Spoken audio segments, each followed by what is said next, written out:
नमस्कार, फक्त योजना या यूट्यूब चॅनलवर मी ओमकार सर्वांचं हार्दिक स्वागत करतो। संपूर्ण महाराष्ट्रातील संजय गांधी निराधार योजनेअंतर्गत जे लाभार्थी आहेत तर यांच्यापर्यंत खात्रीशीर माहिती पोहोचवणे हाच आपला प्रामाणिक प्रयत्न आहे। तर संपूर्ण महाराष्ट्रातील संजय गांधी निराधार योजनेअंतर्गत थोड्या प्रमाणावरती दिव्यांग लाभार्थी राहिलेले आहेत, त्याचबरोबर वृद्धापकाळ पेन्शनधारक आहेत, विधवा पेन्शनधारक आहेत। तर अशा सर्वच लाभार्थ्यांना अजून जून महिन्याची पेन्शन आलेली नाही आहे। याच्यामध्ये अजून देखील असे लाभार्थी आहेत की त्यांना मे महिन्याची पेन्शन आलेली नाही। एप्रिल महिन्यापासून काही लाभार्थी प्रतीक्षेत आहेत। तर या संदर्भात आपण कालच व्हिडिओ दिलेला आहे की साधारणतः ही पेन्शन आमच्या बँक खात्यामध्ये कधी जमा होणार याच आशेमध्ये सर्व लाभार्थी आहेत। पण लक्षात घ्या की सध्याची कंडिशन पाहता वेबसाईट देखील तुम्हाला माहिती असेल की त्या वेबसाईटवरती 21 तारखेपर्यंत पुन्हा अजून काम वाढलेलं आहे। तर या कामासाठी अपडेट जी वेबसाईट होणार आहे तर यासाठी 21 तारीख उजाडू शकते। तर अशा प्रकारची नोटीस त्या ठिकाणी आलेली आहे आणि यानंतर जी नवीन माहिती आहे किंवा तुम्हाला तुमच्या फॉर्मचा स्टेटस चेक करायचा आहे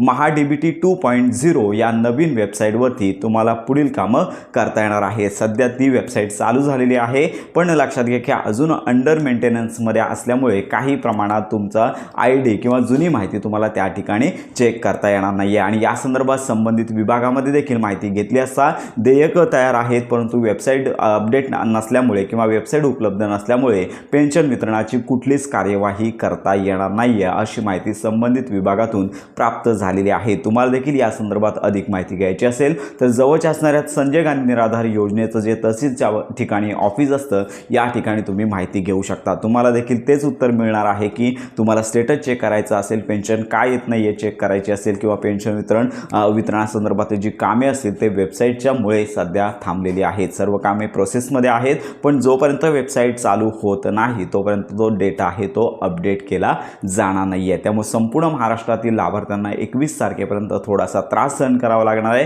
त्यानंतर पेन्शन वितरणासंदर्भातली कामं केली जातील आणि संपूर्ण महाराष्ट्रातील जे लाभार्थी आहेत त्यांना त्यांच्या हक्काची पेन्शन 21 तारखेनंतरच मिळणार आहे। तर अशी आताची महत्त्वाची अपडेट आहे।